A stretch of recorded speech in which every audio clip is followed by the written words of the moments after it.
Selamat pagi dan salam sejahtera bagi kita semua.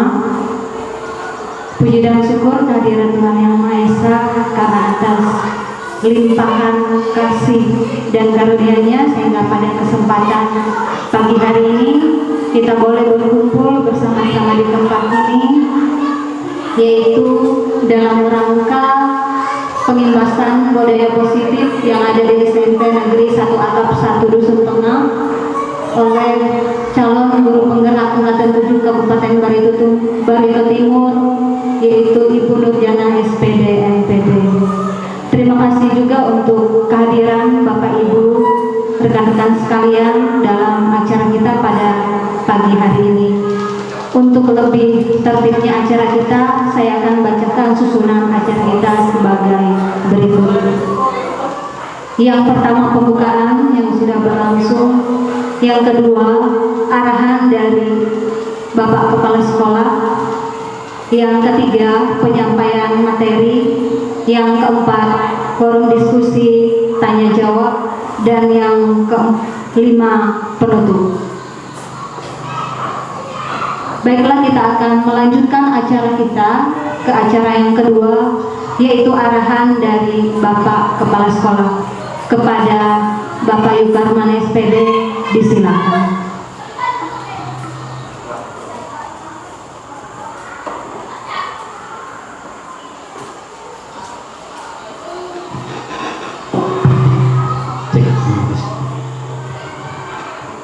Terima kasih kepada Ibu Iin selaku pembawa acara yang berkesempatan kepada kami untuk menyampaikan arahan sepatah dua patah kata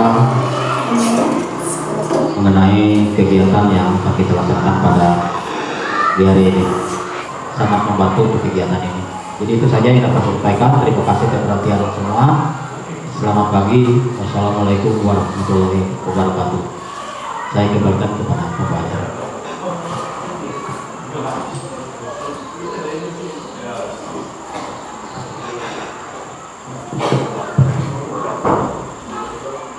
Demikian tadi arahan yang sudah disampaikan oleh Bapak Kepala Sekolah. Selanjutnya acara yang ketiga adalah penyampaian materi tentang pengimbasan budaya positif di SMP Negeri 1 Atap 1 Dusun Tengah oleh Ibu Nurjana SPD MPD selaku calon guru penggerak angkatan 7 Kabupaten Barito Timur. Kepada Ibu Nurjana, disilakan.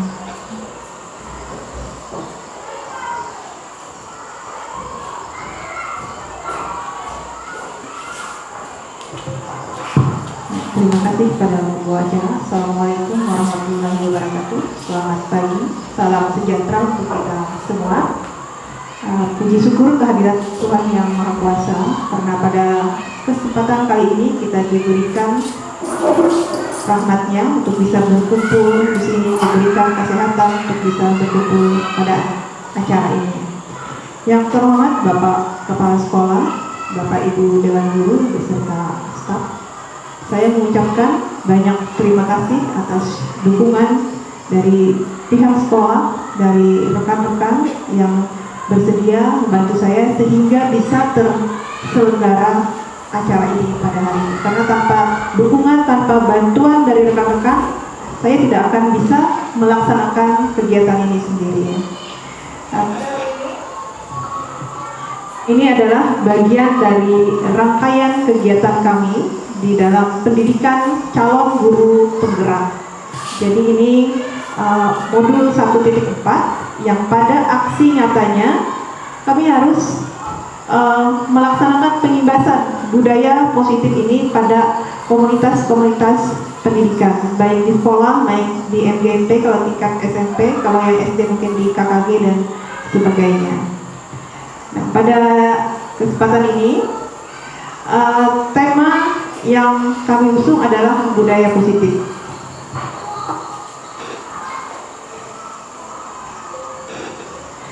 Tujuan dari pengimbasan ini ada dua ya. Yang pertama adalah berbagi pemahaman. Jadi apa pemahaman-pemahaman yang telah kami terima dalam beberapa bulan terakhir itu nanti akan kami bagikan. Di sini ada beberapa ya.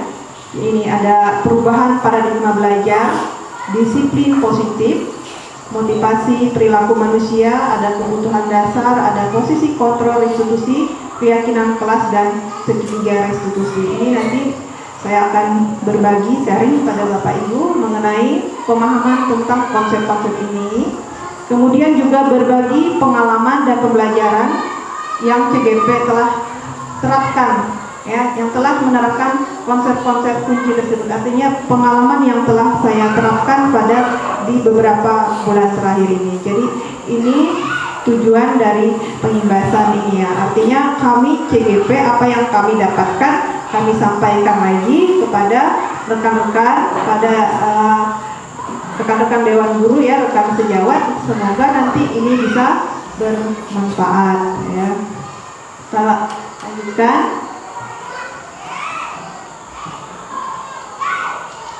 Nah, budaya positif. Temanya budaya. Ini yang ingin, ya, dirubah. Paradigma yang ingin dirubah. Sebelum kita masuk ke lebih jauh, ini kita pahami dulu yang dimaksud dengan budaya itu ini, ya, akal, pikiran, akal budi, hasil adat istiadat, atau sesuatu yang sudah menjadi kebiasaan yang sukar diubah. Jadi budaya itu sesuatu yang sudah ada, yang sukar diubah. Dan tugas kita menciptakan budaya baru itu. Budaya lama akan kita geser dan kita masukkan budaya baru, khususnya di sekolah, ya. Makanya di sini ada budaya positif. Bagaimana caranya kita melakukan itu? Nanti akan dipaparkan satu persatu, ya. Selain itu di sini juga ada pengertian budaya. Budaya merupakan pola atau cara hidup yang berkembang oleh sekelompok orang kemudian diturunkan pada generasi selanjutnya. Ini maksudnya. Nanti kita merubah budaya sehingga budaya ini akan terus kita wariskan ke generasi-generasi seterusnya. Dengan begitu akan terpotong budaya-budaya lama, pendidikan-pendidikan yang selama ini memang sudah, budaya pendidikan yang sudah tidak relevan, kita potong, kita masukkan lagi budaya-budaya yang baru. Tapi ini tidak bisa akan jadi dalam waktu 1 atau 2 hari. Ini perlu konsisten yang sangat panjang. Ya, saya kadang berpikir ini mungkin harus kita lakukan sepanjang hayat kita mengabdi sebagai seorang guru atau mengabdi sebagai seorang yang berada di bidang pendidikan. Tidak bisa 1-2 hari atau 3 hari, 1 bulan hasilnya tidak bisa. Ini karena kita merubah budaya, maka perlu, ya, waktu yang sangat panjang.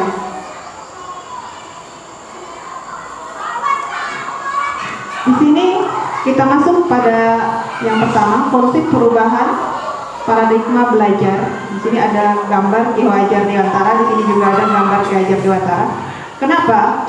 Karena dalam filosofi pendidikan kita mengambil filosofi dari Ki Hajar Dewantara. Ki Hajar Dewantara ini mengatakan pendidikan itu hanya suatu tuntunan di dalam hidup tumbuhnya anak-anak kita. Artinya bahwa hidup tumbuhnya anak-anak terletak di luar kecakapan atau kehendak kaum pendidik. Anak-anak sebagai makhluk manusia atau benda sehingga mereka hidup dan tumbuh menurut kodratnya sendiri. Ini menurut Ki Hajar Dewantara, dan ini yang kita jadikan sebagai filosofi pendidikan. Karena Tuturi Handayani ini berasal dari pendapatnya Ki Hajar Dewantara. Maksudnya ini bagaimana? Di situ diuraikan. Kita sebagai guru hanya memberikan tuntunan kepada anak-anak, hanya menuntun, tetapi tumbuh dan kembangnya anak itu kembali kepada kodrat anak itu sendiri. Di sini diceritakan, dicontohkan seperti seorang petani dan tanamannya. Sebagai seorang petani, kita bisa menanam padi, bisa menanam kedelai, bisa menanam kangkung seperti Pak Yuli, ya. Tetapi kita hanya bisa menanam, merawatnya, memberikan pupuk, menjaga agar terhindar dari serangan hama. Tapi kita tidak bisa merubah padi menjadi jagung atau jagung menjadi kedelai. Nah, ilustrasinya seperti seperti itu Bapak Ibu, menurut Ki Hajar Dewantara. Begitu juga kita di dalam pendidikan ini, kita hanya bisa memberikan tuntunan kepada anak. Anak itu nanti jadinya seperti apa, itu di luar kehendak kita. Jadi konsepnya seperti itu. Saya juga dulu sebelum memahami konsep ini, sering dilanda yang namanya stres dalam mengajar anak-anak. Karena apa yang kita inginkan, yang kita rancang di dalam RPP itu tidak terlaksana. Oh ternyata tugas kita itu cuma menuntun, memberikan pupuk, menyiram, membuang ulat-ulatnya agar terhindar dari hama. Ya, kita tidak bisa merubah kapung tadi jadi jagung, itu nggak bisa, nggak mungkin. Nah, di dalam konsep paradigma ya, perubahan paradigma belajar, kita mengambil, dikembalikan lagi kepada Ki Hajar Dewantara. Konsepnya seperti itu. Ki Hajar Dewantara juga menekankan di dalam pendidikan ada dua hal ya yang harus kita perhatikan, dan ini sangat mendasar. Ini disebut kodrat keadaan. Kodrat keadaan ini sendiri terbagi menjadi dua. Ada kodrat zaman dan ada kodrat alam. Kodrat zaman artinya di dalam melaksanakan pendidikan kita harus mengikuti perkembangan zaman. Kalau memang misalnya saja ya, kalau misalnya TikTok bisa membantu pembelajaran sebagai media pembelajaran, silahkan. Kalau Canva bisa menjadi media pembelajaran, silahkan. Pokoknya hal-hal baru ya yang sesuai dengan perkembangan zaman itu yang harus kita ikuti. Kemudian yang harus diperhatikan yang kedua adalah kodrat alam. Karena orang Indonesia Timur akan berbeda dengan orang Indonesia Barat, juga akan berbeda dengan orang Indonesia Tengah. Jadi di dalam pendidikan kita harus sadari bahwa semua penguatan positif efektif dan bermanfaat. Kita melakukan penguatan juga paling berdampak sebentar. Setelah itu kambuh lagi penyakitnya anak-anak ya. Nih, ilustrasi bahwa kritik membuat orang merasa bersalah dapat menguatkan karakter. Mungkin bisa berlaku bagi sebagian orang, tetapi tidak bisa. Justru dikritik bisa menghancurkan karakter seseorang. Ya, kamu ini datang terlambat terus. Kapan kamu bisa jadi anak baik? Nah, di situ justru mungkin akan membuat menjadi mental si anak tadi tambah jatuh. Ya, bukan memperbaiki, malah merusak karakter dari anak tadi. Atau yang terakhir, ilustrasi bahwa orang dewasa memiliki hak untuk memaksa. Kita sebagai guru ya, saya juga seperti itu ya. Dulu berpikirnya, saya nih guru ya, saya yang menguasai kelas. Kalian harus nurut apa yang saya katakan. Kalau saya bilang diam, ya diam, kan begitu. Karena kita berpikir bahwa orang dewasa berhak memaksa. Ternyata itu juga tidak efektif ya. Mungkin berlaku sebentar, pas kita ada bajunya masuk ke dalam, pas kita nggak ada keluar lagi, kita nggak ada merokok lagi di dalam kelas ya, begitu ya. Ini permasalahan yang ingin diperbaiki sebenarnya. Nah, bagaimana seorang bisa merubah paradigma dari stimulus respon yang kita bahas, yang kita katakan tadi adalah stimulus respon, berubah menjadi ya nih, berubah kepada pendekatan teori kontrol. Ini bisa dilihat di sini tabelnya, stimulus respon, realita kebutuhan kita sama. Pada teori kontrol, realitas kebutuhan kita berbeda. Anda dan saya berbeda, saya dan Bu Iin dengan Pak Lufi berbeda. Begitu juga dengan anak-anak ya. Jadi realitas kebutuhan kita berbeda. Semua orang melihat hal yang sama. Setiap orang memiliki gambaran yang berbeda ya. Kadang kita membaca satu kalimat di antara beberapa orang mungkin menafsirkannya berbeda karena memang kita memiliki pandangan yang berbeda ya, memiliki gambaran yang berbeda. Ini lanjut di bawahnya, kita berusaha memahami pandangan orang lain tentang dunia, kita mencoba mengubah orang lain berpandangan sama dengan kita. menurut kita baju masuk ke dalam itu rapi, mungkin bagi anak-anak tidak ya, mungkin bagi mereka merasa keren dikeluarkan bajunya. Nah itu yang nanti harus kita rubah ya. Perilaku buruk dilihat sebagai suatu kesalahan. Semua perilaku memiliki tujuan. Nah, kalau dalam teori kontrol seperti itu. Bahkan di sini model belajar menang kalah dalam stimulus respon. Tapi kalau dalam teori kontrol, model berpikir itu menang-menang. Tidak ada yang kalah, sama semua ya, menang semua, bagus semua. Karena semua punya potensi. Nah, makna kata disiplin. Apa yang kita pikirkan kalau mendengar disiplin? Pasti teratur gitu ya. Ketika mendengar kata disiplin, apa yang terbayang di benak kita? Apa yang terlintas di pikiran kita? Kebanyakan orang menghubungkan kata disiplin dengan tertib, teratur, patuh pada peraturan. Kata disiplin juga sering dihubungkan dengan hukuman. Padahal itu sungguh berbeda, karena belajar tentang disiplin positif tidak harus memberi hukuman. Justru itu adalah satu alternatif terakhir, dan bila perlu tidak perlu digunakan sama sekali. Jadi kalau perlu hukuman itu sudah tidak kita gunakan lagi, itu alternatif yang paling terakhir. Jadi kita di sini ya, kita bayangkan di benak kita. Saya juga kalau mendengar disiplin itu berarti ya datang tidak terlambat ya, rapi itu kan, teratur ya, tidak boleh ribut. Dalam pikiran saya juga disiplin itu seperti itu, dalam pikiran saya ya. Kalau dalam pikiran Bapak Ibu seperti apa? Karena tadi kalau kembali kepada teori kontrol tadi, bahwa pandangan dan pemikiran orang itu berbeda-beda.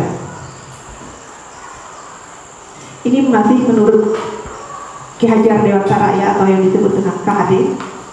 Beliau mengatakan, di mana ada kemerdekaan, di situlah harus ada disiplin yang kuat. Sungguh disiplin ini bersifat self-disiplin, yaitu kita sendiri yang mewajibkan kita dengan sekeras-kerasnya, tetapi itu sama saja. Sebab kalau tidak cakap melakukan self-disiplin, wajiblah penguasa lain yang mendisiplin diri kita.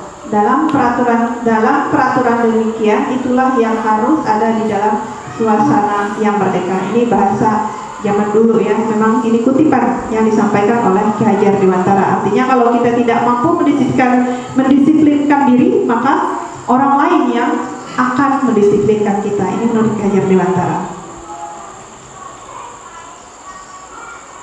Motivasi perilaku manusia. Nah, mari kita tanyakan pada diri kita, bagaimana kita berperilaku, mengapa kita melakukan segala sesuatu. Apakah ini kita melakukan sesuatu, ada yang dorongan dari lingkungan atau dorongan orang lain? Terkadang kita melakukan sesuatu karena menghindari rasa sakit atau ketidaknyamanan. Terkadang kita juga melakukan sesuatu untuk mendapatkan apa yang kita mau. Ini masih terhubung dengan disiplin tadi. Disiplin tadi motivasinya dari mana? Apakah untuk mendapatkan sesuatu?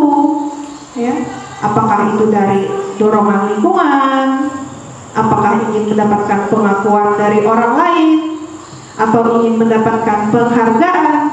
Ya, motivasi perilaku manusia. Motivasi perilaku manusia kita kembalikan lagi pada perilaku disiplin tadi. Kira-kira kita berada di mana? Ini, entah kita ataupun anak-anak ya, menurut ini Diane Galton dalam bukunya Structuring School Discipline menyatakan ada 3 motivasi perilaku manusia. Pertama, menghindari ketidaknyamanan atau hukuman untuk mendapatkan imbalan atau penghargaan orang lain, untuk menjadi orang yang mereka inginkan dan menghargai diri sendiri dengan nilai-nilai yang dipercaya. Yang diharapkan itu adalah di nomor 3 ya, berhubungan dengan disiplin. Kalau kita sendiri mungkin datang pagi mungkin merasa bukan ya tidak nyaman ya, saya telat nih, tidak nyaman. Mungkin anak-anak begitu karena ini peraturan nih. Yang diharapkan itu memang menjadi diri kita sendiri. Ya memang karena kita ingin melakukan itu, bukan karena ada orang lain, bukan karena penilaian, bukan karena peraturan, tetapi memang motivasi itu berasal dari dalam diri atau dari intrinsik ya. Karena motivasi itu dua, ada dari ekstrinsik, ada intrinsik, ada dari luar, ada dari dalam. Yang diinginkan di sini, baik kita sebagai guru maupun sebagai siswa, untuk menjadi orang yang mereka inginkan dan menghargai diri kita sendiri dengan nilai-nilai yang mereka percaya. Jadi ini yang ingin kita ciptakan pada budaya. Judulnya tadi kan budaya positif. Jadi budaya ini yang ingin dibentuk ya. Makanya diadakan CGP. Kami menerima materi dari langsung ya, dari sumbernya, dari fasilitatornya. Kami lagi akan diminta mengimbaskan ke GMP itu ya harapannya, karena ingin membuat sebuah budaya positif tadi, ingin menjadikan pendidikan itu seperti ini ya, pada poin yang ketiga. Tapi ya, sekali lagi ini bukan hal yang semudah membalik telapak tangan ya, perlu konsisten selamanya, bahkan sepanjang hayat kita ketika kita berprofesi sebagai seorang pendidik. Hukuman dan penghargaan. Di sini ada sebuah ilustrasi. IPA kurang menguasai pelajaran matematika, sehingga pada saat pembelajaran tersebut berlangsung, dia lebih banyak diam diri atau menggambar di buku pelajarannya. Pada saat guru matematikanya, Pak Seno, menanyakan pertanyaan, IPA menjadi gugup dan tidak sengaja menjatuhkan tasnya dari kursinya, serta tiba-tiba menjadi gagap pada saat berupaya menjawab pertanyaan. Seluruh kelas pun tertawa melihat perilaku IPA yang berbicara tergagap dan terkejut tersebut. Pak Seno pada saat itu membiarkan teman-teman IPA mentertawakan IPA yang tergagap dan malu luar biasa, dan malahan minta IPA maju ke depan dan berdiri di depan kelas sambil menunjuk hidungnya karena tidak bisa menjawab pertanyaan Pak Seno. Nah, kelas semakin gaduh dan anak-anak pun tertawa melihat IPA di depan kelas memegang ujung hidungnya. Ya, ini sebuah ilustrasi. Nah, lalu ada pertanyaannya, kita jawab di dalam hati ya pertanyaannya. Apakah Anda setuju dengan tindakan Pak Seno terhadap IPA? Mengapa? Menurut Anda, tindakan Pak Seno terhadap IPA adalah sebuah hukuman atau konsekuensi? Mengapa? Jadi di sini ada hukuman dan penghargaan. Kalau menurut Bapak Ibu ini hukuman atau konsekuensi kira-kira? Hukuman ya, hukuman. Nah, ini adalah hukuman, dan di sini menjatuhkan mental anak. Sudah dia takut ya, gugup, sudah tidak bisa, sudah takut, gugup, dijatuhkan lagi mentalnya, disuruh maju, ditertawakan lagi oleh teman-temannya. Ini bisa trauma ya, ini anak. Apalagi ini SD ya, mungkin SD. Oh, tidak ada ya di ini kan, tidak ada dituliskan. Kita lanjutkan. Nah, mari kita pahami apa itu hukuman, apa itu konsekuensi, dan apa itu restitusi. Ini hukuman bersifat menyakiti fisik atau psikis dan dilakukan spontan. Ini sering ya, saya juga dulu melakukan ini. Bapak Ibu yang sudah lama kita bersama pasti kenal ya, tahu saya juga sering melakukan hukuman. Kalau terlalu menyakiti fisik ya mungkin tidak, tetapi secara psikis mungkin ada ya, dan sering dilakukan spontan. Sudah sana bersihkan WC, cabut sana rumput. Nah, berdiri sana di muka piket ya. Itu hukuman Bapak Ibu. Ya, hukuman, kita menghukum. Nah, kalau konsekuensi akibat dari sebuah perbuatan, artinya anak-anak sudah mengerti, sudah tahu, karena ada peraturannya. Kalau datang terlambat, maka akan misalnya menuliskan 100 kata tidak akan terlambat lagi. Itu sudah dibuat, misalnya ada, itu namanya konsekuensi, sesuatu yang sudah diketahui. bajunya keluar misalnya, sanksinya A, B, atau C, itu adalah sebuah konsekuensi. Jadi konsekuensi ini setingkat lah, lebih baik daripada hukuman gitu ya.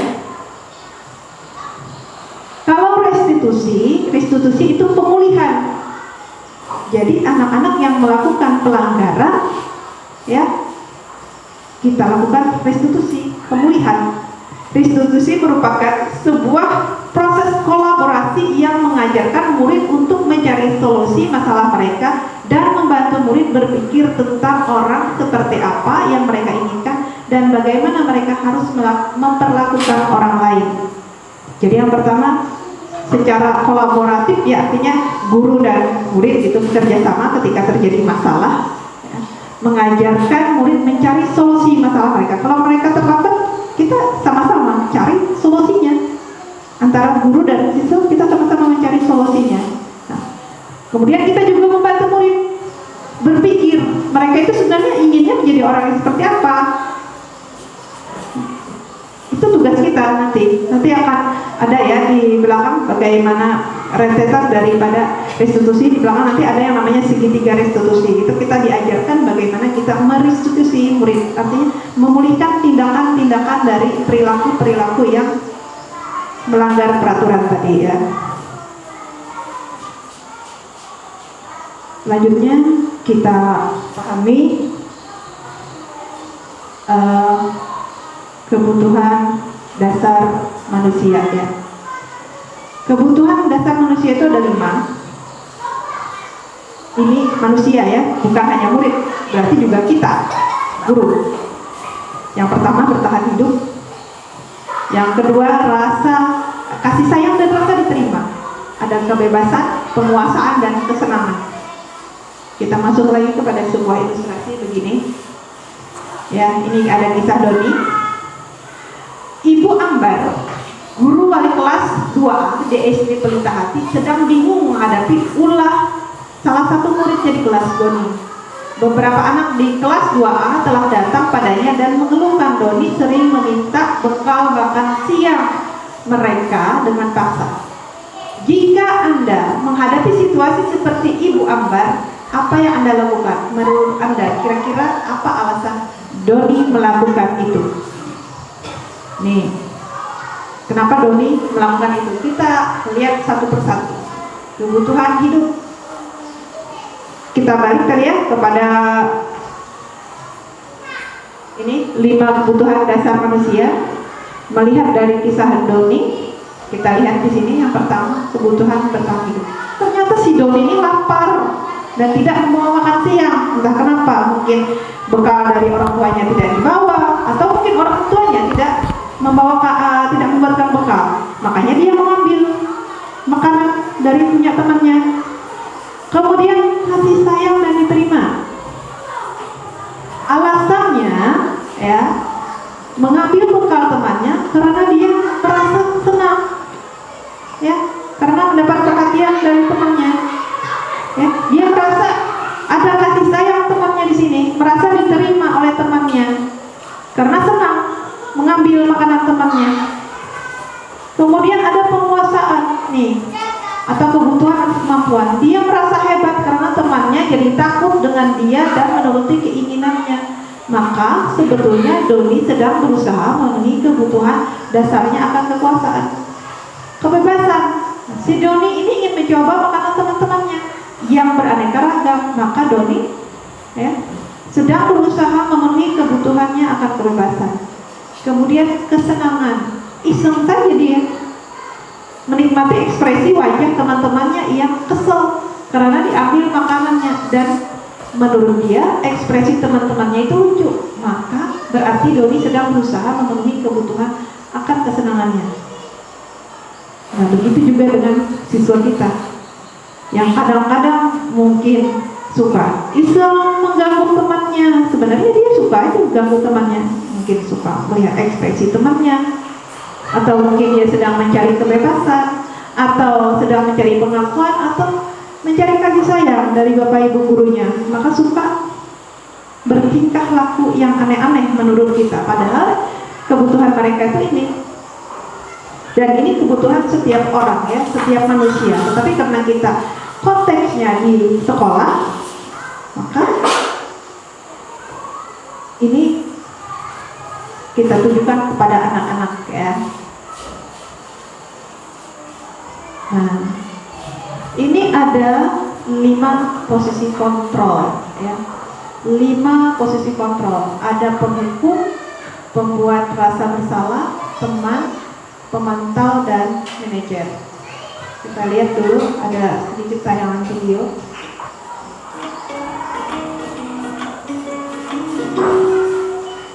Salam bahagia Ibu dan Bapak Guru hebat. Dalam penerapan disiplin positif restitusi, salah satu program yang dikembangkan adalah 5 posisi kontrol. 5 posisi kontrol dalam restitusi adalah proses perjalanan seorang pendidik agar dapat mengenali dirinya.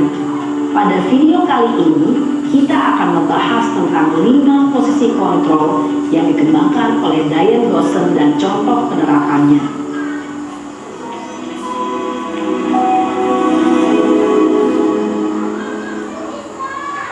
5 posisi kontrol itu adalah 1.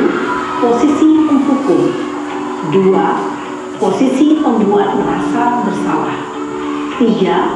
Posisi teman, 4. Posisi pemantau atau monitor, dan 5. Posisi manajer. Untuk lebih memahami kelima posisi tersebut, mari kita saksikan kasus Naren yang terlambat hadir 20 menit di sekolah dan melihat bagaimana kelima posisi kontrol dalam menghadapi masalah tersebut.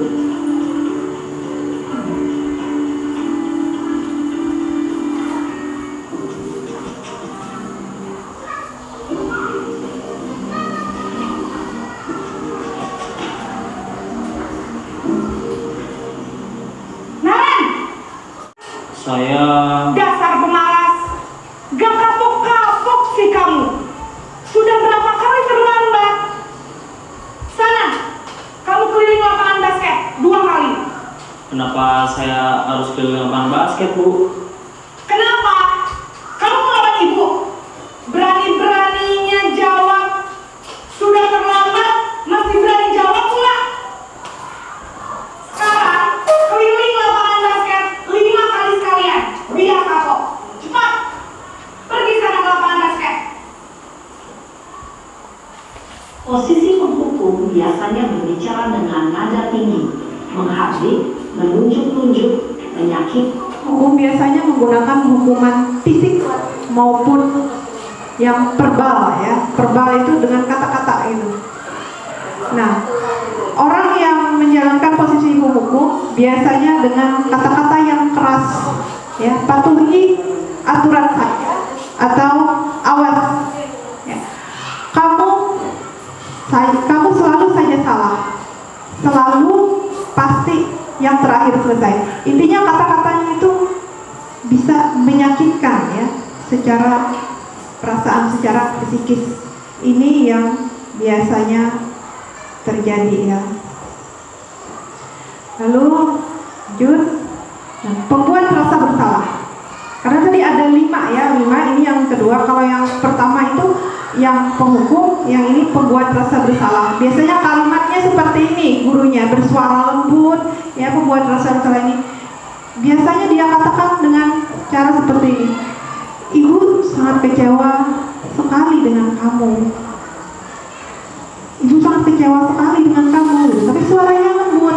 Atau berapa kali Bapak harus beritahu kamu?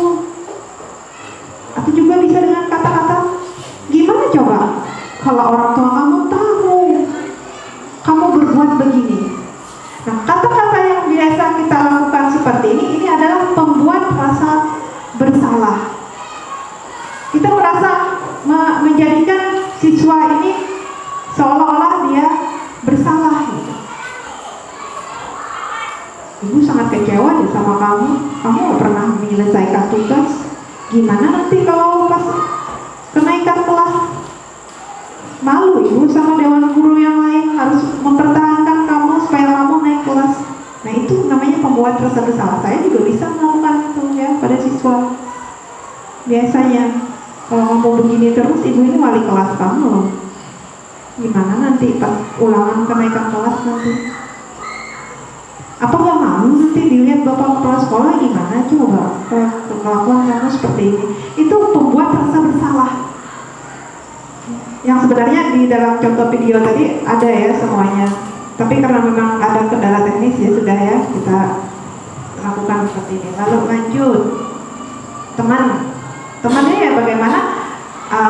Kita ada homo siswa. Contoh kalimatnya seperti ini. Ayo bantulah demi bapak ya. Ayo bantu dong ibu. Masa kamu nggak mau bantu ibu? Bantu ibu kerjakan tugasnya supaya nilai kamu bagus ya. Nah, itu pendekatan dengan cara teman. Ya lebih baik tingkat daripada pembuat rasa bersalah dan lebih baik 2 tingkat daripada penghukum.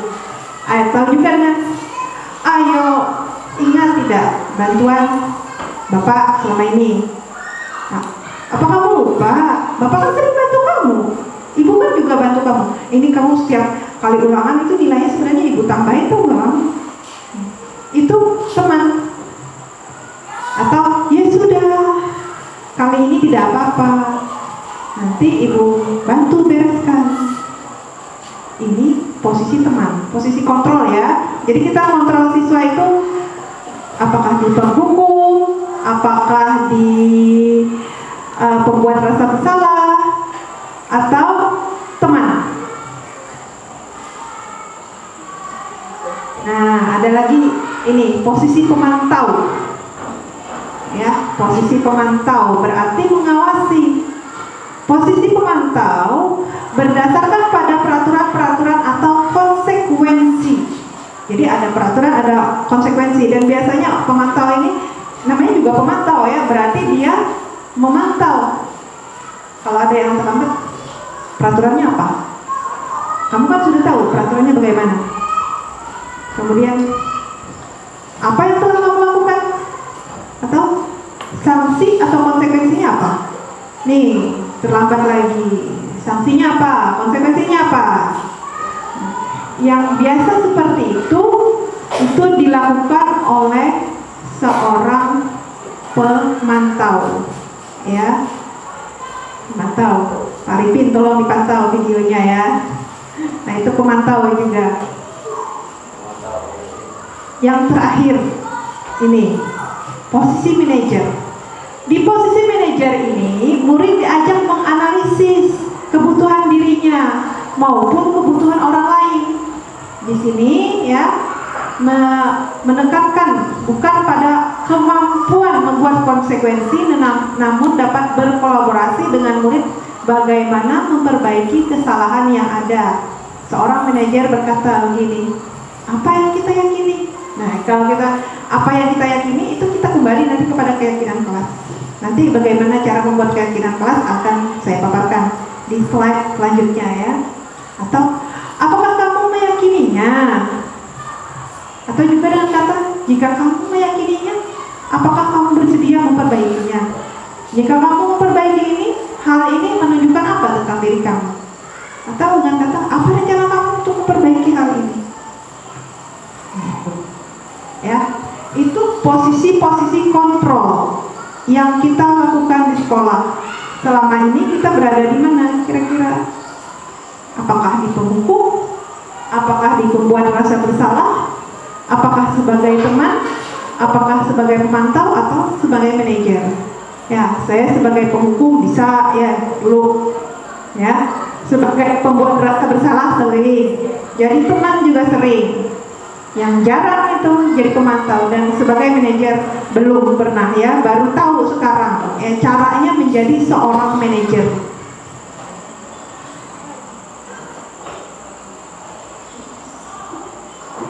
Kira-kira kita di mana posisinya? Kita lanjut dulu ya. Nah ini sebelum kita melakukan sebagai posisi pemantau atau sebagai posisi manajer, karena yang diharapkan itu kalau paling tidak posisi pemantau atau dan posisi manajer. Kalau tidak posisi manajer, paling tidak sebagai posisi pemantau.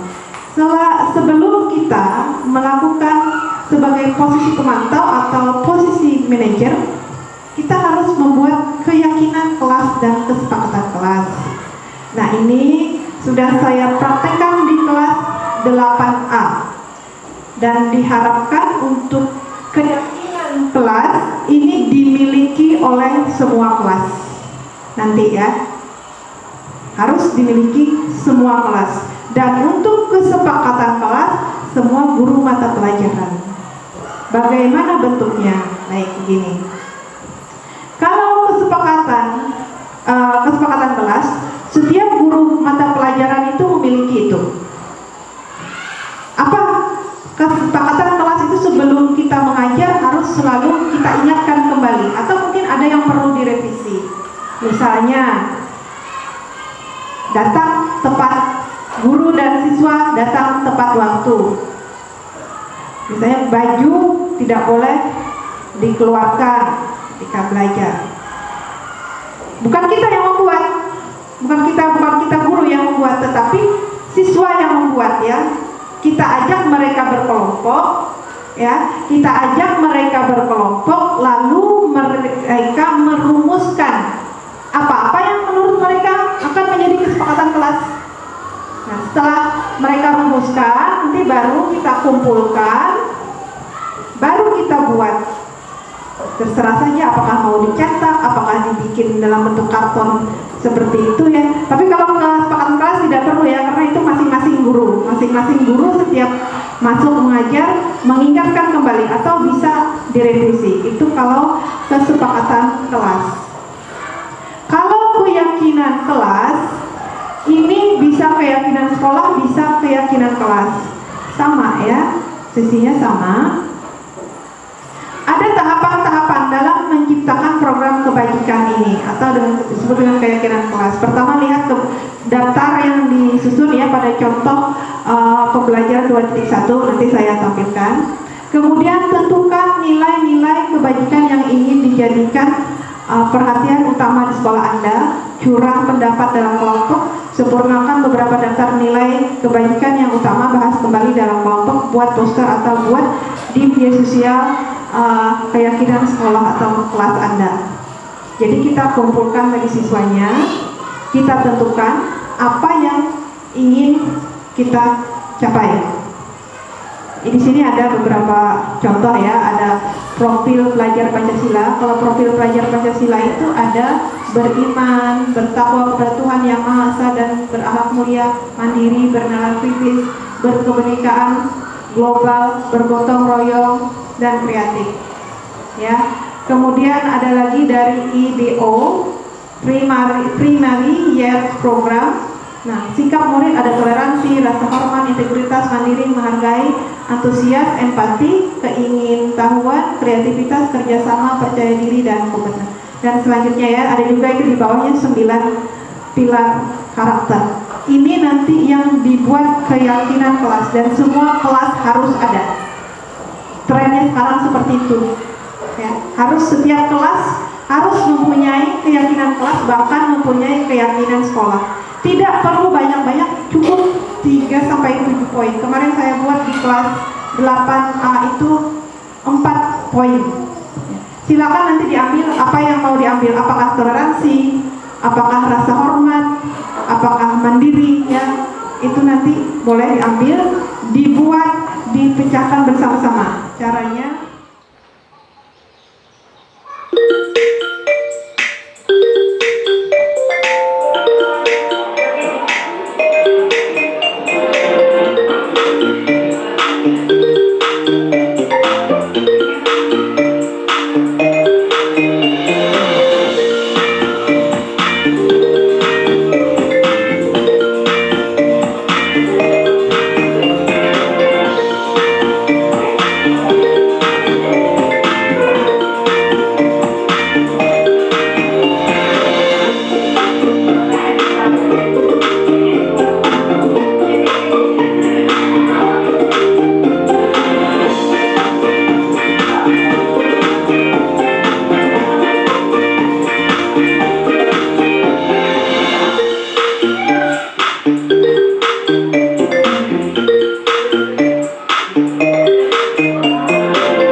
kelas 8A, keyakinan kelas bersifat abstrak daripada peraturan yang lebih rinci dan konkret. Jadi dia sifatnya abstrak. Misalnya hormat, toleransi, dan seterusnya, atau kerjasama, terserah apa nanti yang mau diambil, ya, dibawa, diajak anak-anak berdiskusi. Kalau misalnya rasa hormat itu seperti apa? Nah, ini hasil mereka. Nah, ini kemarin tahap-tahapnya. Pertama, pembentukan keyakinan kelas, ganti kalimat positif negatif menjadi kalimat positif. Misalnya, jangan berlari di kelas atau koridor, jangan ribut, jangan telat, menjadi kalimat positif. Berjalan di kelas atau koridor, menjaga ketenangan, datang tepat waktu. Nah, ini dalam nilai kebajikan hormat. Jadi nilai keyakinan kita hormat, masuk kepada poin hormat. Kalau dia berjalan di dalam kelas, mendengarkan guru, datanglah tepat waktu, berada di bawah satu, ya, hormat. Nanti kalau toleransi ada lagi poin-poinnya, ada di kelas 8A itu sudah terpampang, ya. Contohnya kalimat-kalimat keyakinan kelas itu seperti apa. Nah, itu gambar kemarin hasil mereka mengerjakan. Jadi mereka itu membuat, misalnya hormat di sebelah kirinya nampak seperti, tidak nampak seperti. Jadi hormat misalnya mengembalikan barang ke tempatnya, tidak nampak seperti membiarkan barang berantakan. Jadi mereka menyusun daftarnya, lalu kita yang mengklasifikasikannya. Oh, ini masuk ke dalam hormat. Oh, ini masuk kepada toleransi. Ya, ini memang agak kurang mendetail, tapi nanti di luar jam ini mungkin kita bisa diskusi, ya. Kalau yang di sini mungkin agak terlalu lama untuk cara membuat keyakinan kelas ini. Nah, ini sebaiknya keyakinan sekolah atau kelas tidak terlalu banyak, bisa berkisar antara 3 sampai 7 keyakinan kelas saja cukup. Ini mudah-mudahan bisa ini. Di sini saya akan mengucapkan pendapat saya tentang kesepakatan kelas dan keyakinan kelas kami. Pendapat saya bahwa dengan adanya kesepakatan dan keyakinan kelas, kami menjadi lebih tertib dan selalu ingat pentingnya menjaga kerukunan di dalam kelas, dan kami mengingat harus saling menghormati sesama di kelas. Sekian, terima kasih.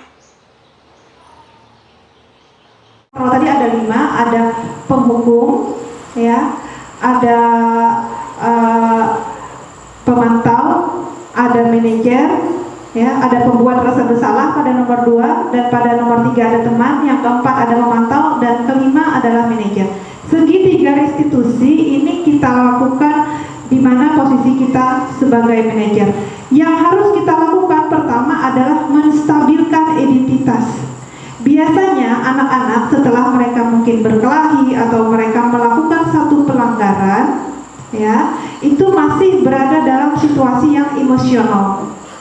Itu kenapa harus kita stabilkan terlebih dahulu, ya, harus kita stabilkan terlebih dahulu.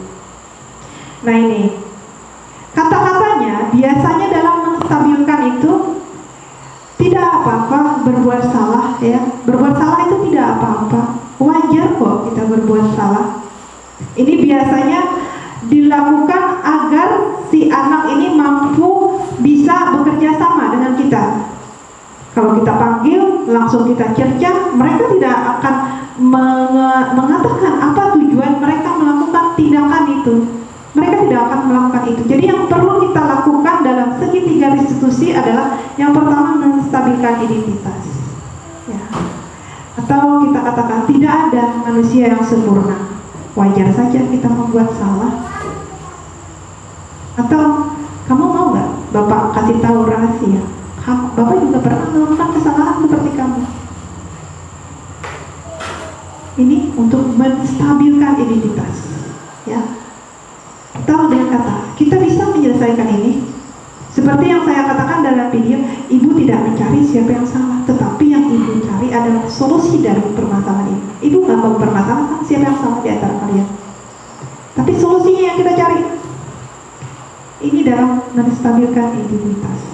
Kemudian validasi tindakan yang salah. Namanya juga orang melanggar peraturan, pasti tindakan yang dilakukan adalah tindakan yang salah, tetapi kita validasi kata-katanya. Padahal kamu bisa ya melakukan lebih buruk dari itu. Misalnya tadi ya, seperti video, saya ajar kemudian saya pukul dia. Oh iya, sebenarnya kamu bisa ya melakukan lebih daripada itu. Iya bu, betul, pengen bu sebenarnya aku menghajarnya, pengen bu sebenarnya aku menamparnya. Pasti dia mengemukakan ya. Ya, atau kamu patut bangga pada diri kamu sendiri karena kamu telah melindungi sesuatu yang penting bagi kamu. Misalnya diejek dengan nama orang tuanya, lalu dia marah, dia menampar, misalnya berantem dengan temannya. Kamu patut bangga ya pada dirimu sendiri karena kamu telah melindungi sesuatu yang penting bagi kamu. Lalu setelah dia jawab, dia menjawab, iya, tapi apakah seperti itu keyakinan kelas yang kita miliki? Ingat nggak bunyi keyakinan ini kelas? Oh ingat bu, saling menghormati. Nah terus kalau saling menghormati, seharusnya kamu bersikap seperti apa? Nah, itu restitusi ya. Itu yang ketiga, menanyakan keyakinan kelas. Kalau langkah pertama menstabilkan identitas, oh tidak apa-apa melakukan suatu kesalahan, itu manusiawi, itu wajar. Coba ceritakan apa masalahnya, kenapa kamu melakukan itu ya. Dia tadi bu manggil-manggil nama orang tua saya, terus saya tampar bu. Oh iya, padahal kamu bisa ya melakukan lebih daripada itu, untung gak kamu apa-apain. Iya bu, betul bu, tapi apakah begitu? Ingat gak kamu keyakinan kelas apa? Nah, karena keyakinan kelas tadi sudah kita buat dan kita tempelkan di kelas dan dibaca setiap hari, setiap pagi setelah berdoa, keyakinan kelas juga kita baca. Contohnya ada ya, ini mohon maaf ya, ini seperti saya kurang persiapan. Tadi di ruang guru itu sudah ada saya print out, tapi kelupaan membawa ke sini. Contohnya itu ada 4 poin di situ. Nanti saya sharekan bentuk daripada keyakinan kelas. Ini dalam restitusi. Jadi restitusi saya sudah coba praktekkan ya, walaupun itu dalam bentuk adegan, bukan dalam bentuk nyata. Kemarin juga kita sempat debat-debatan waktu pikon, apakah ini akan berhasil gitu. Atau waktu saya tanya dengan fasilitator kami ya, Ibu Sasi, Bu, gimana ini merestitusi? Jangan-jangan saya merestitusi harus berpikir dulu. Ketika saya ingin menstabilkan identitas, saya harus berpikir dulu kata-katanya yang pas apa ini. Atau ketika saya ingin validasi tindakan, saya harus berpikir dulu tindakan ini apa. Katanya, Bu, saya juga merestitusi anak beberapa kali baru ada kelihatan hasil. Dan kita perlu latihan dan latihan agar kita merestitusi anak ya. Merestitusi ini tadi adalah pemulihan. Jadi ketika terjadi sebuah pelanggaran, terjadi sebuah kesalahan yang tidak sesuai dengan peraturan sekolah, yang harus kita lakukan adalah merestitusi anak.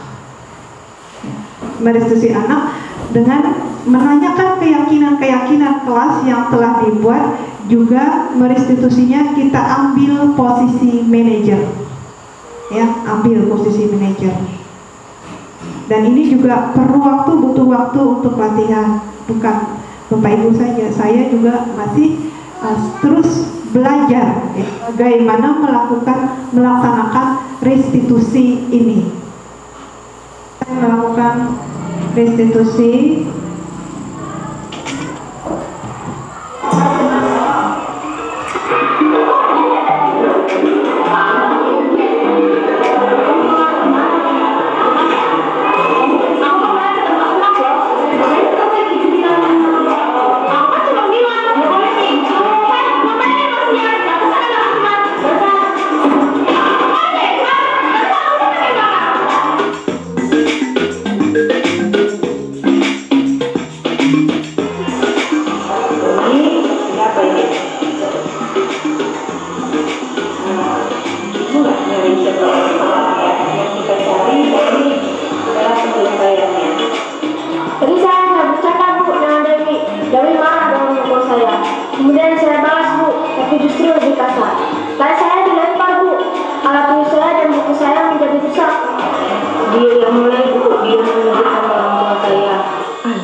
kamu melakukan itu? Saya bercanda, Bu. Saya minta maaf. Saya tahu itu tidak baik, tapi saya hanya ingin bikin suasana lebih ramai, Bu. Kita punya keyakinan kelas yang harus kita pegang. Apa kamu masih ingat bunyinya? Saya ingat, Bu. Kita menghargai dan menghormati orang lain. Amin. Boleh saja kita membuat suasana menjadi ramai, tapi banyak cara untuk melakukan itu.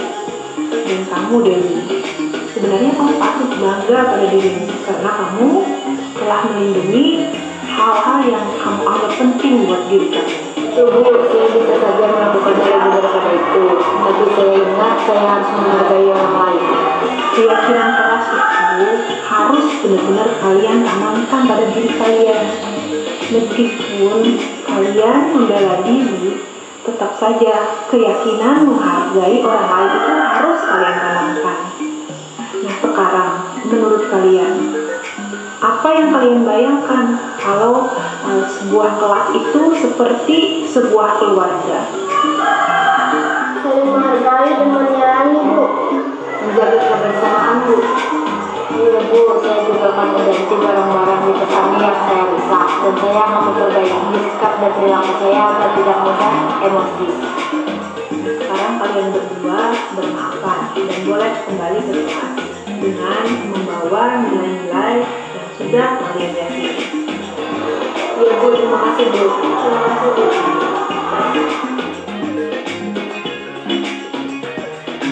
Assalamualaikum warahmatullahi wabarakatuh. Perkenalkan, nama saya Nela Dija dari kelas 9A. Saya berperan sebagai Dewi. Perasaan saya ketika dinasihati Ibu Nur sangatlah membuat saya terkesan. Cara Ibu menyelesaikan masalah membuat saya sadar bahwa setiap masalah atau kesalahpahaman tidak perlu diselesaikan dengan kekerasan. Cara Ibu Nur menyelesaikan masalah antara Dewi dan Ani sangatlah bijak dengan cara mencari asal-usul masalah, bukan mencari siapa yang salah. Sekian, terima kasih. Kenapa nama saya Malah Harjani dari kelas 8A? Saya di sini berperan sebagai Ani. Perasaan saya setelah dipanggil, saya sangat kecewa dan menyesal atas sebutan saya kepada Dewi. Cara Ibu menyelesaikan masalah dengan cara menasihati kami sangat baik, sehingga kami tidak mengulangi kesalahan tersebut. Sekian, terima kasih. Terakhir ya, ini refleksi saya, karena setiap kegiatan harus ada refleksi. Refleksi itu cerminan, jadi kami juga diminta merefleksikan semua daripada rangkaian kegiatan. Ya, refleksinya ya pada peristiwa, pada kegiatan penerapan budaya positif ini yang telah saya coba itu disambut antusias oleh anak-anak. Anak-anak senang membuat itu. Mereka juga karena kalau ada kesepakatan kelas belajar PKN, berarti bajunya harus dimasukkan ke dalam. Siapa yang buat kesepakatan? Kami, Bu. Berarti kalian harus menuruti. Jadi kalau masuk PKN, baju harus masuk ke dalam karena sesuai kesepakatan kelas dan sesuai dengan keyakinan kelas. Tetapi tantangannya ini perlu kolaborasi. Saya sendiri tidak bisa. Saya butuh dukungan Bapak Ibu semua. Kita harus bersama-sama. Tidak ada gunanya kalau saya sendirian, ya mati-matian tidak bisa. Harus ada kolaborasi dan komitmen bersama. Komitmen yang harus kita lakukan selamanya ya. Selama kita bertugas sebagai seorang pendidik ya, kita harus berkomitmen untuk menciptakan budaya-budaya positif agar nanti lahir pelajar profil Pancasila ya, yang berakhlak, beriman, bertakwa kepada Tuhan Yang Maha Esa, kreatif, mandiri, percaya diri ya, mampu bergotong royong. Nah, itu semua adalah profil pelajar Pancasila yang ingin kita tuju. Yang kedua, perasaan. Saya sebenarnya merasa senang ya bisa membuat keyakinan kelas dan kesepakatan kelas yang dibuat oleh guru dan bersama siswa. Ini dapat menciptakan budaya positif bila dilaksanakan berkelanjutan. Pelajaran yang dapat diambil dalam menerapkan budaya di situ, kita perlu sadari ini butuh proses yang panjang dan utama adalah kolaborasi, saling mengisi dan saling menguatkan. Jadi kita semua sekali lagi berkolaborasi. Dalam sebuah sekolah itu ya perlu kolaborasi, perlu tim, saling melengkapi dan saling mengisi, karena kita masing-masing punya kelebihan yang dapat kita satu padukan. Saya kelebihannya apa, Ibu Iin, Pak Lutfi, Pak Nyoman ya, Pak Yuli, semua kita di sini punya kelebihan itu yang kita kolaborasikan. Nggak usah kita mikir kekurangan ya, kekurangannya nggak usah dipikir. Yang kita perlu angkat di sini adalah kelebihan itulah yang di sini kita kolaborasikan. Ya, seperti kita sudah saling mengenal lama di sini, pasti kita sudah saling tahu kekurangan dan kelebihan kita masing-masing, itu pasti sudah tahu. Kemudian penerapan, saya yakin dan optimis ke depan secara bersama-sama bisa menciptakan budaya positif. Saya yakin ya kita bisa, karena kita semua punya potensi. Nah, fakta ini rencana perbaikan untuk implementasi ke depan. Keyakinan, fakta ya, keyakinan dan kesepakatan kelas hanya diimplementasikan di kelas 8A pada mata pelajaran saya. Itu faktanya seperti itu, baru. Permasalahannya wali kelas dan dewan guru baru menerima pembahasan budaya positif, kan baru hari ini, itu belum tahu keyakinan dan kesepakatan kelas. Bentuknya juga kebetulan saya bisa kita berkolaborasi ya, bagaimana mungkin wali kelas nanti kesulitan membuat keyakinan kelas, bisa nanti kita berkolaborasi, saya akan bantu ya. Lalu solusinya seluruh warga sekolah berkolaborasi untuk melaksanakan budaya positif ini. Jadi inilah ya rangkaian kegiatan kita hari ini, mulai dari pemahaman Ki Hajar Dewantara tadi, mulai dari kemudian juga dengan kebutuhan ya, ada 5 kebutuhan: posisi kontrol, restitusi, budaya positif. Jadi itu yang ingin kita terapkan di sekolah. Saya rasa cukup di sini. Saya kembalikan kepada pembawa acara dan kita bisa sesi tanya jawab ya setelah ini. Terima kasih. Kita apresiasi untuk penyampaian materi tadi. Kita tepuk tangan dulu untuk Ibu Nujana dulu.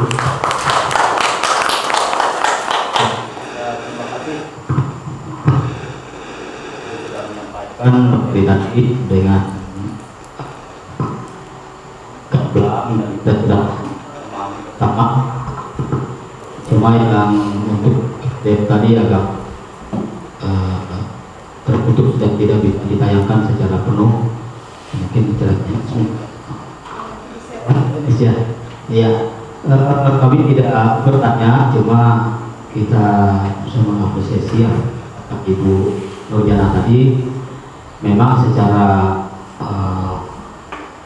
idealnya memang seperti itu di zaman sekarang ini. Jadi budaya positif yang ingin kita terapkan itu tidak serta-merta bisa dilaksanakan dengan hanya secara individu ya, perorangan.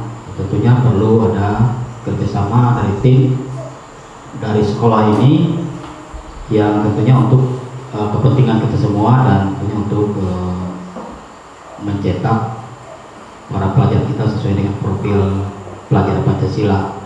Dan memang itu membutuhkan sebuah kerja keras ya, bukan hanya biasa-biasa saja, karena ini sesuatu yang baru, mungkin dikatakan baru, sebenarnya sejak dulu seharusnya kita bisa laksanakan seperti itu untuk kebutuhan siswa kita. Dan saya berharap juga kita bersama di sekolah ini ada kerjasama yang baik atau berkolaborasi, bukan hanya sebatas Ibu Nurjana yang bisa menyampaikan ini, tapi kita ada, saya kira hasil kita pada saat ini mengalami hal yang positif, pengimbasannya ya. Ada imbas kepada kita dan ada dampak yang sangat luar biasa yang ingin kita kerjakan untuk kedepannya. Salah satu contohnya adalah bagaimana kita menciptakan keyakinan kelas, supaya dari mulai setiap kelas itu akan terwujud sebuah ibaratnya secara kasarnya mendisiplinkan dalam hal budaya positif. Jadi tentunya disiplin itu tentunya bukan hanya kita berharap kepada anak-anak yang memang harus dari diri kita sendiri sudah kita bisa mampu atau dikatakan tadi secara istilahnya self disiplin ya. Jadi dari diri kita sendiri kita bisa memberikan contoh kepada anak-anak kita. Nah untuk sementara ini kita berusaha mudah kedepannya kita saling bekerja sesuai tim yang kita buat, dan kalau misalnya belum paham ya kita bisa bertanya kepada Ibu Nurjana yang tentunya beliau sudah belajar melalui pembelajaran materi-materi yang disampaikan di serentetan kegiatan calon guru penggerak. Nah itu yang harapan kita semua, dan kita juga harus betul-betul saling memiliki karena kita sampaikan dari Ibu Nurjana tadi adalah kita memiliki kelebihan ya, kelebihan masing-masing. Kita punya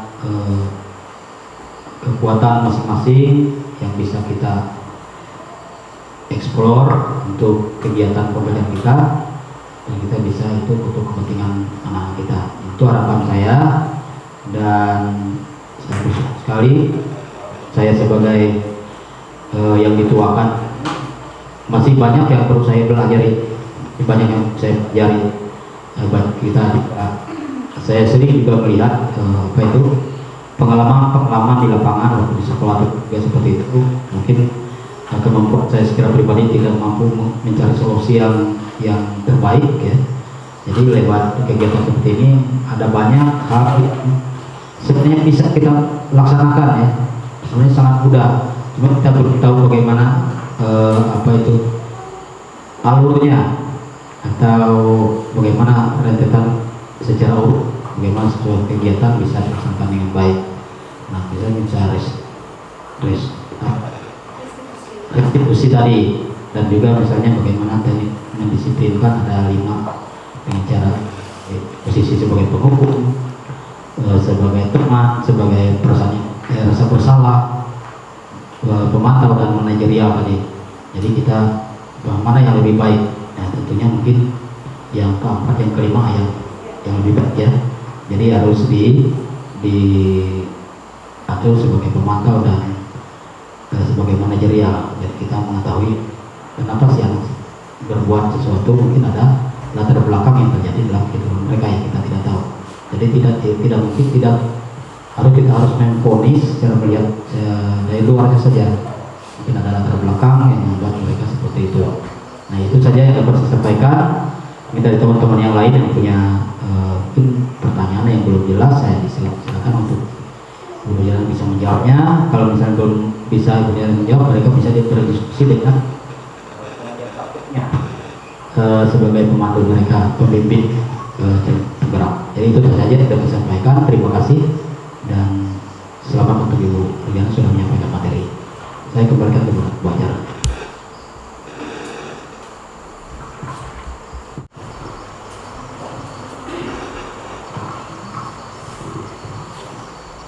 Terima kasih atas kesempatan yang diberikan untuk saya.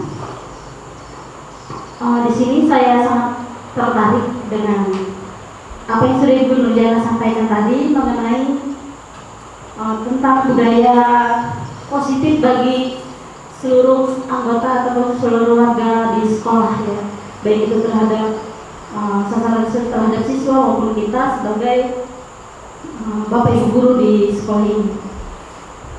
Saya mohon Bu, bukan bertanya tapi minta lebih dijelaskan lagi bagi saya, yang mungkin saya tidak terlalu bisa memahami dengan baik, yaitu mengenai cara pembuatan ataupun kesepakatan bersama warga yang ada di kelas. Karena saya adalah salah satu dari wali kelas yang ada di sekolah kita ya, tepatnya di kelas 8D. Saya mohon penjelasannya kembali ya mengenai keyakinan kelas. Di situ tadi saya lihat banyak sekali poin-poin yang ada yang diberikan contoh oleh Bu Nurjana tadi. Kemudian mohon penjelasannya juga secara rinci mengenai kesepakatan yang harus kita lakukan dengan siswa. Bagi kita selaku guru mata pelajaran, karena berdasarkan pengalaman saya selaku wali kelas di kelas ini ya, banyak sekali bisa dikatakan permasalahan yang kita hadapi sebagai wali kelas ya. Misalnya seperti yang sudah Ibu sampaikan tadi mengenai keterlambatan anak didik kita ke sekolah, kemudian ada beberapa yang mungkin tidak mau mengerjakan PR ataupun tugas yang sudah kita berikan. Ada juga yang bisa mengganggu temannya ya. Kira-kira dalam situasi seperti ini, mohon Ibu berikan lebih rinci lagi kepada saya ya, bagaimana dan apa sebenarnya yang harus saya lakukan untuk menghadapi masalah-masalah seperti itu. Terlebih untuk beberapa waktu ini secara umum yang saya hadapi selaku wali kelas maupun selaku guru ya, ada beberapa, tidak semuanya Bu, ada beberapa siswa yang mengalami penurunan minat belajar ataupun juga minatnya untuk datang ke sekolah.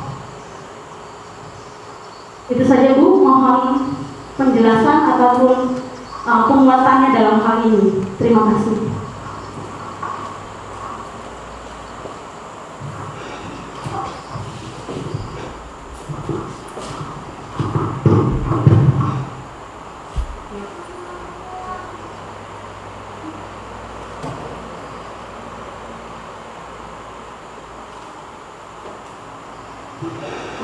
Cek.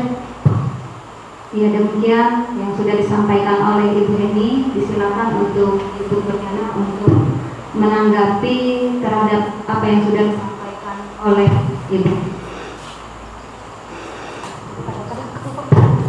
Pindah posisinya ya, supaya masuk di kamera. Oke, saya akan coba menjawab Ibu Eni. Yang pertama, Bu ingin menanyakan secara mendetail bagaimana membuat keyakinan kelas dan kesepakatan kelas. Lalu saya jawab dulu.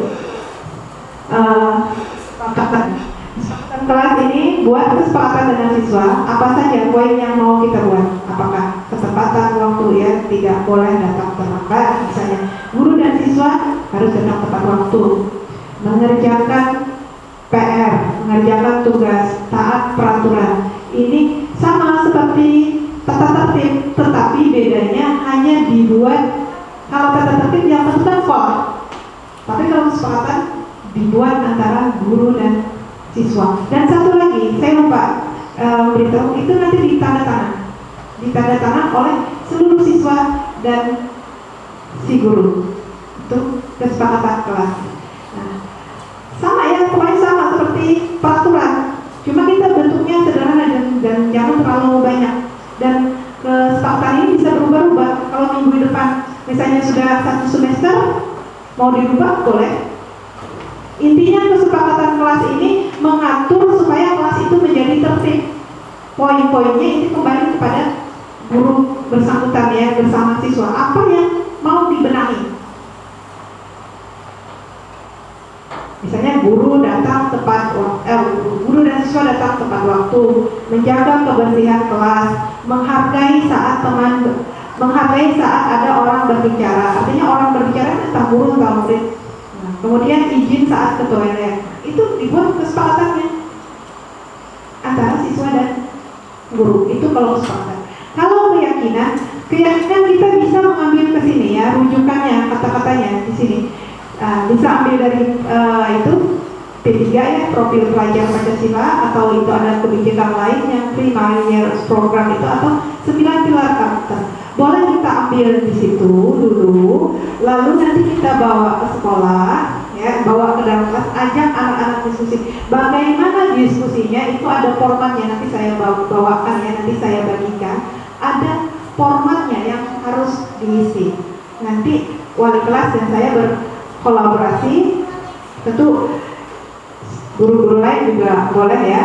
Nanti ada formatnya, ada format diskusinya. Nah, setelah format diskusi ini diisi nanti antara guru dan siswa, baru nanti ditarik kesimpulannya. Ditarik bentuknya seperti apa di ruang guru sebenarnya ada. Mungkin Ibu ini masih bingung karena belum melihat bentuk realnya itu seperti apa, gambarannya itu seperti apa. Tapi tenang saja Bu ya. Contohnya ada, formatnya juga ada. Tapi kebetulan ini tadi karena agak repot sampai saya lupa membawa itu dari kantor itu ke sini. Tapi ada ya, nanti saya share dan kita juga belajar sama-sama. Itu untuk membuat keyakinan kelas ya. Nah, untuk menghadapi siswa yang seperti Ibu katakan tadi, disitulah peran 5 posisi kontrol dan restitusi. Mungkin agak sedikit rumit karena ini baru ya. Saya juga kadang kalau menghadapi anak gitu, posisi kontrol yang mana nih? Ya kita latihan, kita coba-coba ya. Atau mungkin dulu kita, nanti videonya saya share yang lengkap. Jadi Ibu bisa melihat posisi manajer, posisi pemantau itu seperti apa. Kalau di sini kan hanya bentuk kata-kata karena videonya tadi tidak sampai selesai. Nanti saya share videonya, akan terlihat di situ perbedaan antara pemantau manajer. Kita lihat pemantau manajer, kita sesuaikan kata-kata, kita latihan dulu ya.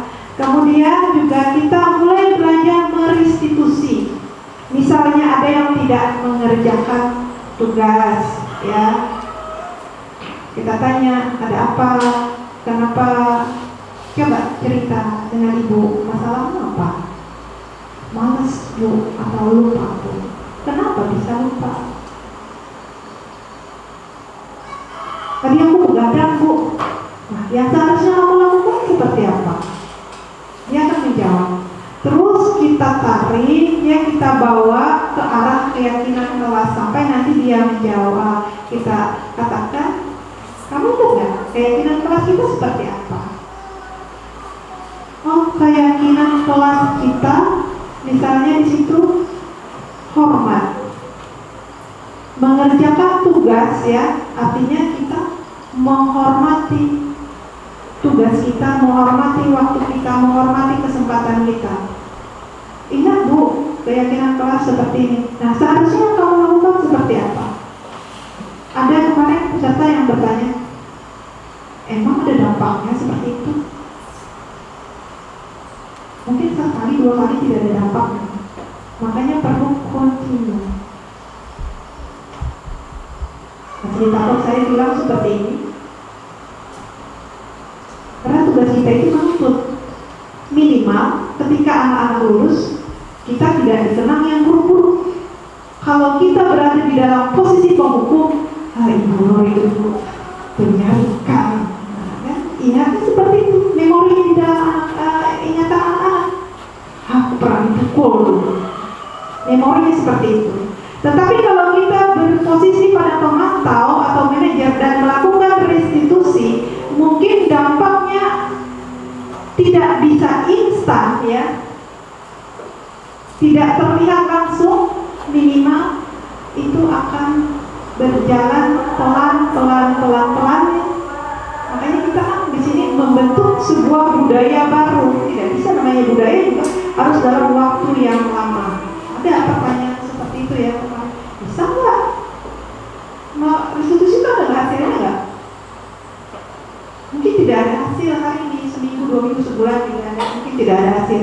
Tapi minimal kita sebagai guru sudah melakukan tuntunan. Karena yang dikatakan oleh PHD ini kan, tugas guru itu adalah menuntun. Sedangkan tumbuh kembangnya anak itu adalah kodratnya sendiri. Kita hanya bisa memupuk, menyiram, ya, dan merawat supaya jangan ada ulat dan sebagainya, supaya tanaman itu tumbuh subur. Tapi kita tidak bisa memaksa. Kalau tidak bisa besok restitusi lagi, besok restitusi lagi, ingatkan lagi. Keyakinan kelas juga harus selalu dibaca setelah berdoa. Setelah berdoa pagi, keyakinan kelas harus diucapkan. Ya, orangnya seperti itu ya. Prakteknya kita yang melaksanakan pelan-pelan bertahap dan berkolaborasi. Saya rasa begitu itu ya. Silakan Bapak Ibu, mungkin ada yang lain lagi. Ini waktu juga seperti mungkin kalau misalnya ada pertanyaan mungkin dari Bapak-bapak atau Ibu yang lain, silakan ya.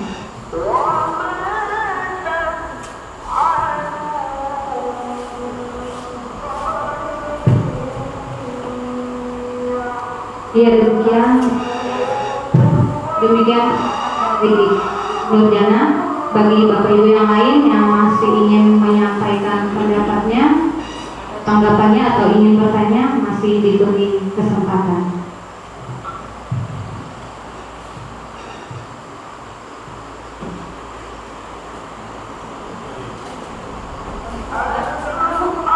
Ini sekitar pertanyaan sedikit. Ada sedikit gajah tentang apa itu? Restitusi.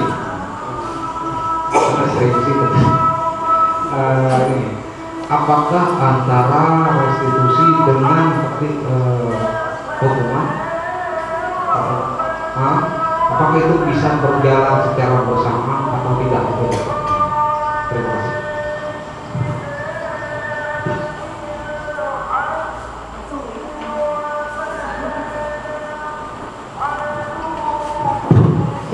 Ya, apakah restitusi dengan posisi kontrol bisa berjalan?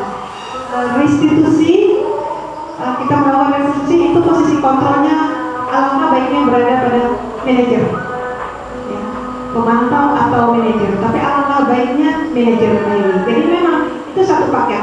Keyakinan kelas, kesepakatan kelas, posisi kontrol dan restitusi itu satu paket. Jadi ketika kita merestitusi, kita menggunakan posisi kontrol manajer. Dan di dalam restitusi itu selalu kita kembalikan keyakinan kelas. Iya nggak keyakinan kelas? Keyakinan kelas mana yang kamu yakini? Jadi gini, ketika anak-anak melakukan sebuah pelanggaran, ya, kita yang pertama tadi kita menstabilkan identitas, biasanya masih emosi. Lalu yang kedua, ya, kita memvalidasi kelakuan yang salah tadi, ya, divalidasi dulu. Karena apa? Orang itu akan cenderung membangkang ketika kita salahkan. Tetapi kalau yang salah ini kita validasi dulu, oh iya, ya, kamu sebenarnya bisa melakukan lebih dari itu. Ya.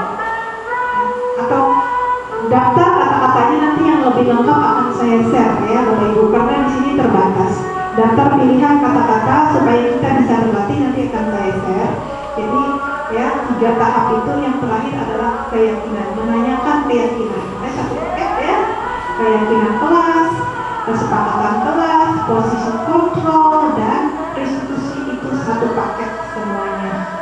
Itu Pak Yuli ya. Jadi dia bisa berjalan, memang itu pasangannya. Ada lagi yang lain Bapak Ibu? Seorang guru bimbingan.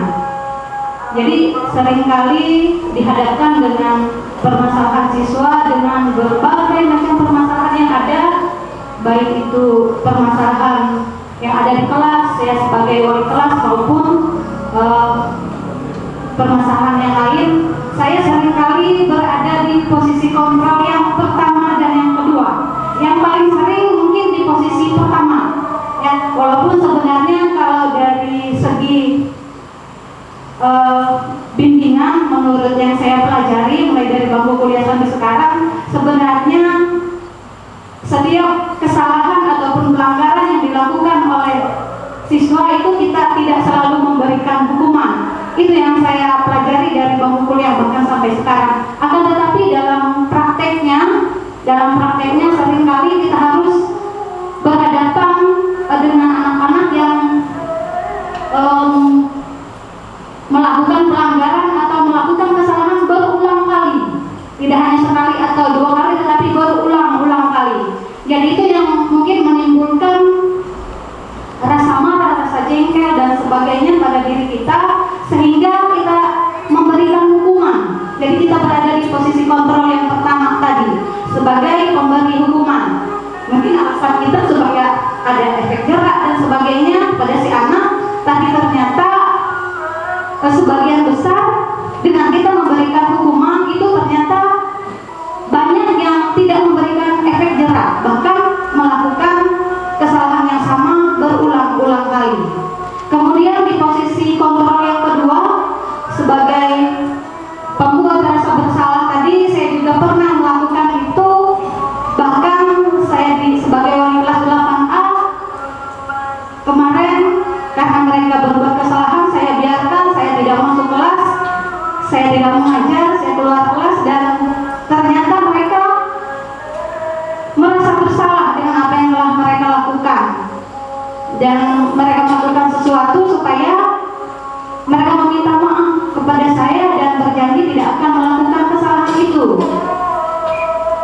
Jadi untuk posisi yang ketiga sebagai teman mungkin pernah tetapi sangat jarang sekali dilakukan, dan posisi yang keempat dan kelima itu mungkin tidak pernah dilakukan sama sekali. Jadi di sini yang banyak bisa saya pelajari bahwa kita belajar untuk bisa berada di posisi paling tidak pemantau dan bahkan berada di posisi sebagai manajer untuk anak didik kita.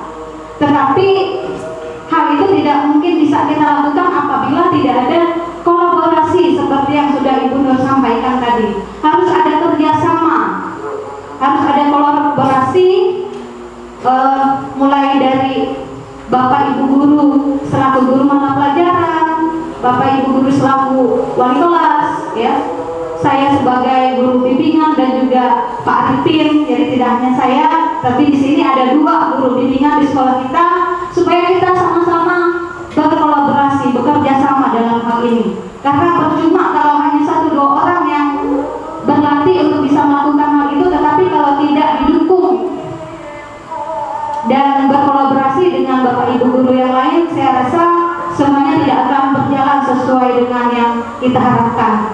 Jadi itu yang bisa saya sampaikan. Mari kita sama-sama belajar sebagai posisi kontrol yang kelima, yaitu sebagai manajer bagi anak-anak didik kita, supaya anak-anak didik kita bisa menjadi seperti profil pelajar Pancasila seperti yang sudah disampaikan oleh Ibu Nur Jana tadi.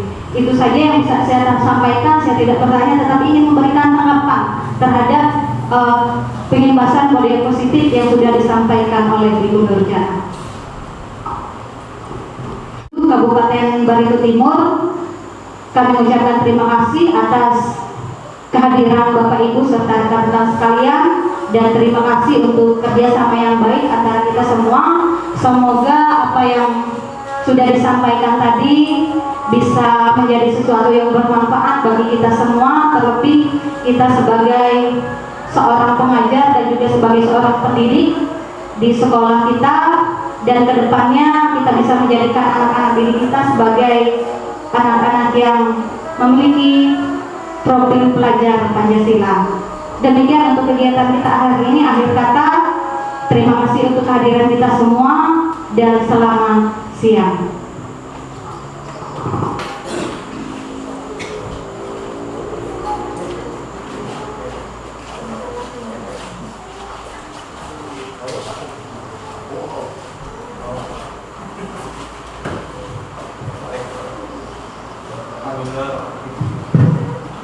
Atas nama pribadi ya, saya mengucapkan terima kasih banyak kepada Bapak Ibu yang hari ini telah berkenan hadir, menyita waktu Bapak Ibu juga, ini sudah sangat siang ya. Semoga apa yang kita laksanakan hari ini dapat kita laksanakan secara bersama-sama nantinya. Dan sekali lagi saya mengucapkan terima kasih banyak kepada Bapak Ibu, dan saya ucapkan selamat siang. Assalamualaikum warahmatullahi wabarakatuh.